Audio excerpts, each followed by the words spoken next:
Ayan guys. Zero na siya guys. Ayan. High side yan guys. Yan.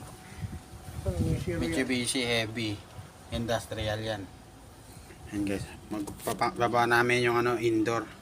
Kasi medyo na yung yung maduming na yung indoor niya. Kaya ipapump down namin yung indoor. Ayan. Wala na siyang singaw guys. Ayan. Dalawa yung bulb niya guys. Ito siguro purpose nito para dalawa bulb niya para mag-flashing ka. Pero ito yung high side niya. Pag ganun pa rin naman, pag magpa-pump down kayo dito sa high side, dito pa rin sa maliit na tubo. Tapos tsaka pag nag-zero niya, sasabay nyo, malapit na ilalak nyo to kasi pag hindi nyo nilak tong isa, itong nilak ng isang low side na to, sisingaw yan. Babalik yung pre niya, lalabas.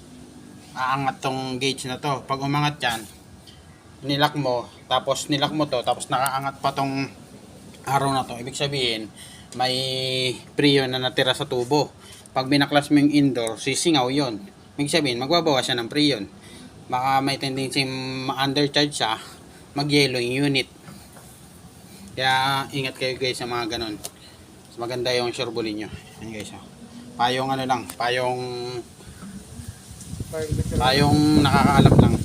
Pero hindi pa na masyado Yan. Ayan guys. Ayan, dalawa bulb niyan eh. Ayan na. Isa neto, tapos siya sa high side. Ayan. Inverter siya guys. Kung sa ngayon sa Pasig.